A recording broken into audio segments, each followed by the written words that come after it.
Shalom, everybody. This is Dave from Universal Truth of Mankind. I am your host, and this is Meditation 201, where I explain more about self. Self, as I always say, is not the egoistic self, not me, myself, and I. We're not talking about that self. We're talking about a self that incorporates our upper soul, our mind, and our body. And this gives us huge benefits. And I've talked about a few of them in the past, and I will share some more as we go along. Now, eventually, I hope to have Kabbalah 30, I'm sorry, one more time, Meditation 301 to go into some very interesting stuff. So anyway, here we are. Oh, also, like and share all these. They're free. I just want to get the word out. I just want to share these ideas with people. We're in a totally new world that's going to require us to reconstruct our self. And that's what this is all about, to prepare us to cope with the future that's being unleashed right now. That is not only on a physical level, but it's also going to be a spiritual level. It's also going to be on a metaphysical level as well. There's like this blockade was removed. I sense it. I feel it. A lot of people. So let's be part of the future and let's push our past back and let's not be held back by the past. Okay. Also, YouTube, Rumble, I'm on. Please subscribe to both.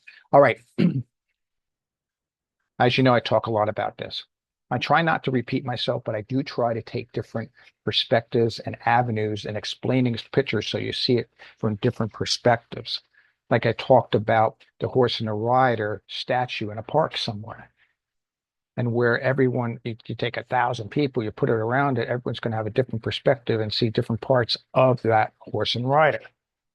And if they can get on a ladder, or maybe it's like sort of like in a pit with an observation platform around it, you can see even additional parts of it. And if you have glass floor, you can see additional parts of the or transparent floor, you can see the additional parts of that statue as well.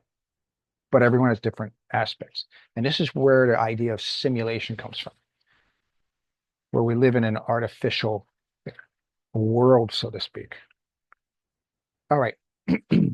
So, top three, we already talked about. Beat that to death. Like I said, between the top three and the second part of the six sephirotes in the middle, between the two sandwiched, is Daat.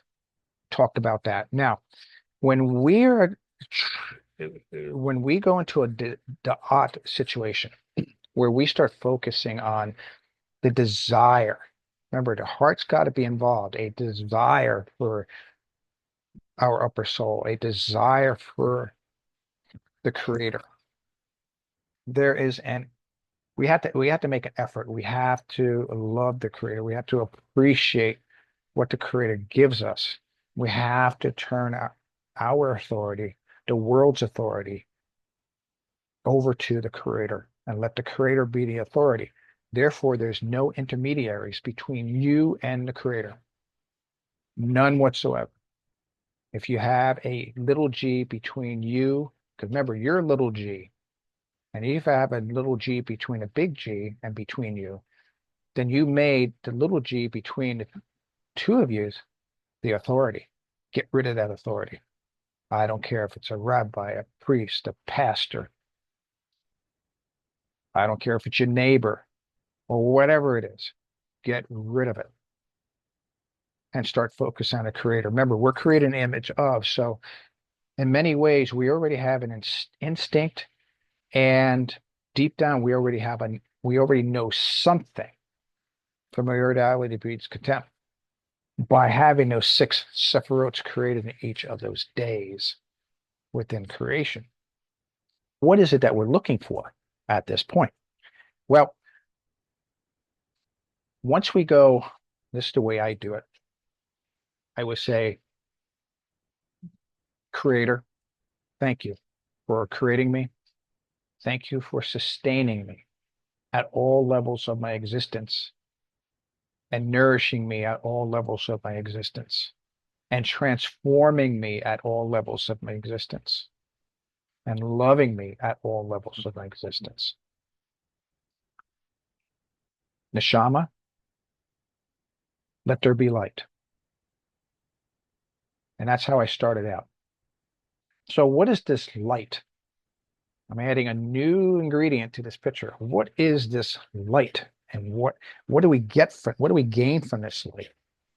Again, it's just for the asking. We don't have to do anything with it. Just for the asking. What is light? I said the source thought of creation, that's Keter. The design of creation, that's Chokmah, wisdom, crown, wisdom.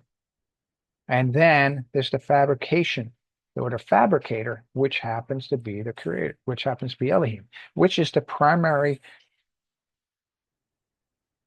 attribute, we'll call, of the creation story in Genesis 1. So it's not until Genesis 2 do we see a modification in name where we're talking about something else. And that's another story.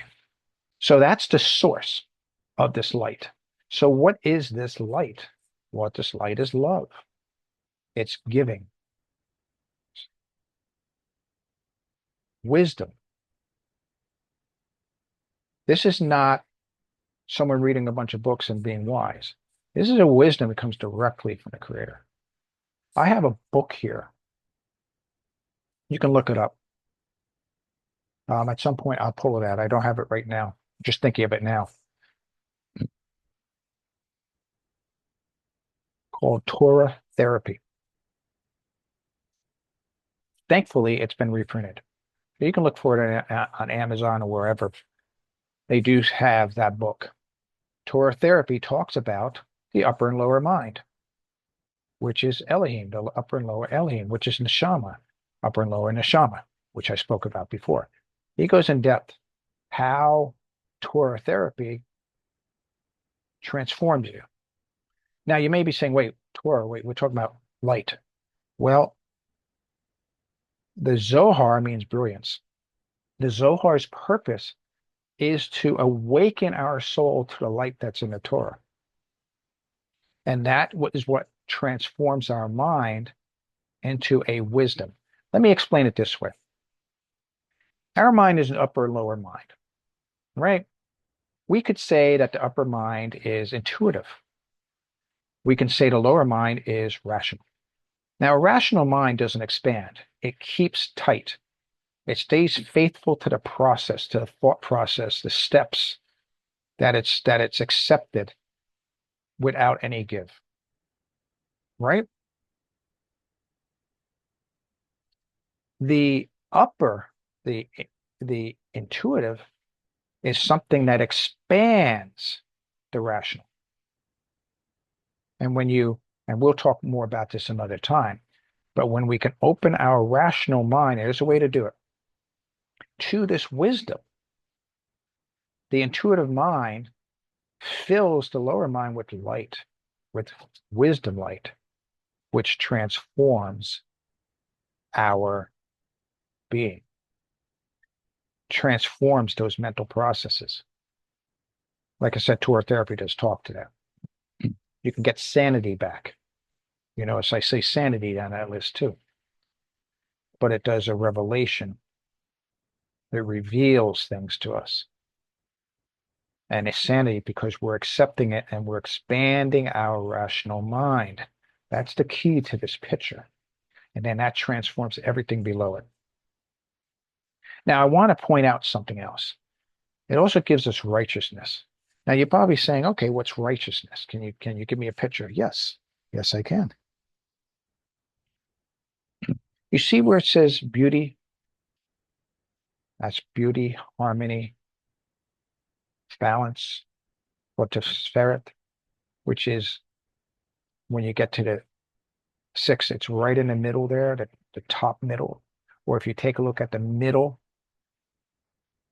column, you go down to the second middle, Sephiroth, go there. When we have all of our Sephiroths in order, when we have our balance, we create a beauty, a harmony, between all those sephirots. And we ask for this, and the Creator helps us do that. That's righteousness. That's a picture of righteousness right there, those six. With that balancing point, those are your six. That's your balance. That is your righteousness. This is our goal. Light helps us with that. So it gives us our righteousness. It also gives us positive energy. And it's also healing. Now, why did I specifically put positive energy here? Well, think about for a moment, and this is really the truth. If you take a look at the matrix, and we find out that the human is the battery, so to speak, the energy source for the computer. That means there's an energetic part of ourselves, is there not? Reiki talks about it, called the chakras. Are the chakras legitimate? Yes, they are very legitimate. I use them. Now, some people say it's of the devil. No, they don't understand. Definitely not if I make sure that all these items that I mentioned here are permitted to transform me. So it's God doing transformation, not me, the Creator.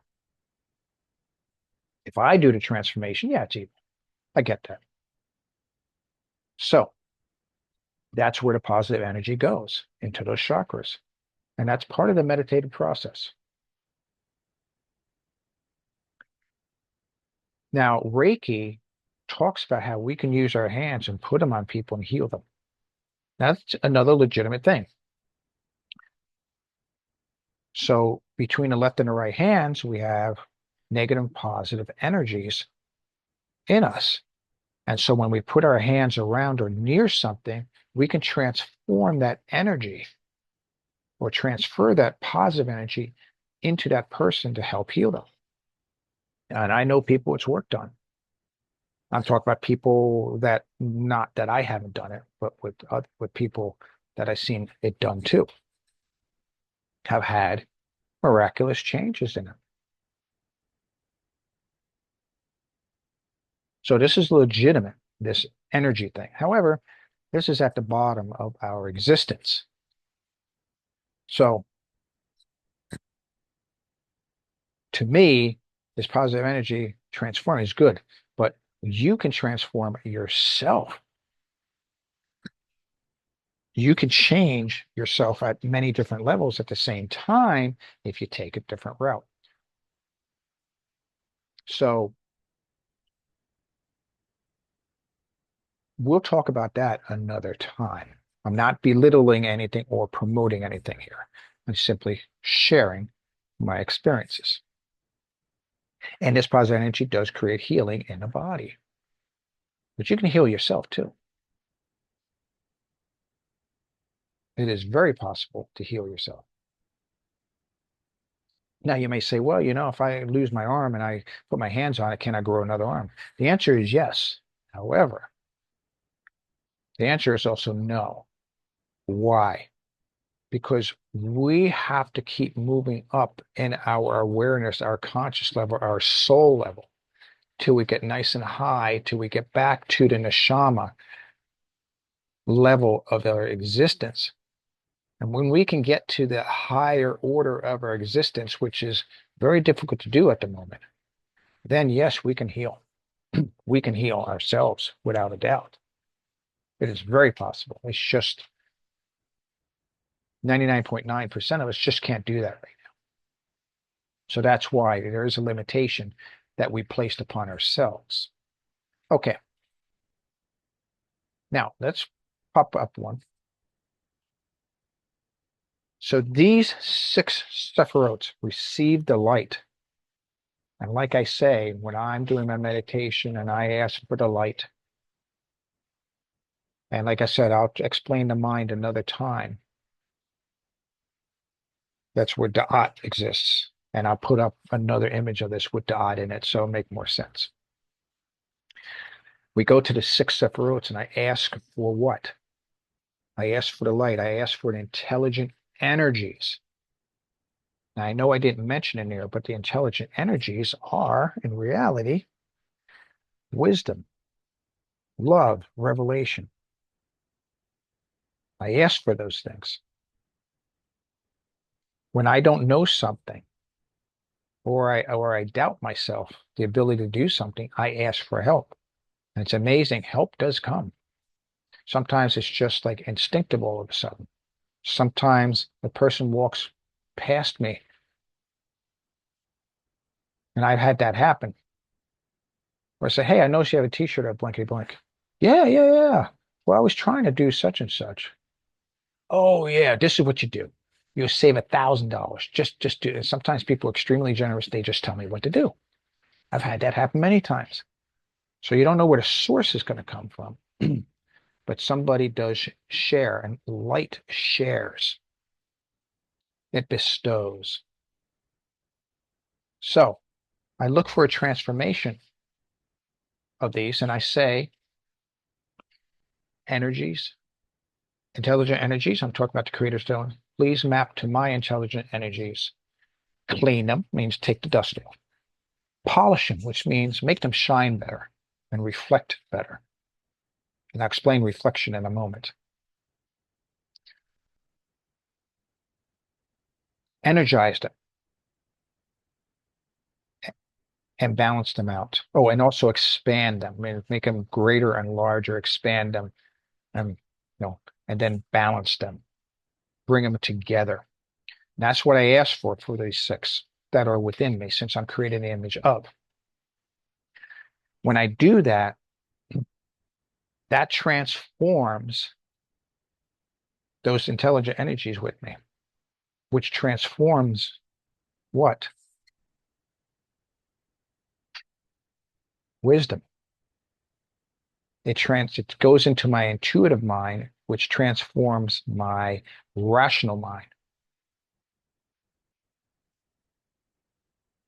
And you'll see more about this in future videos.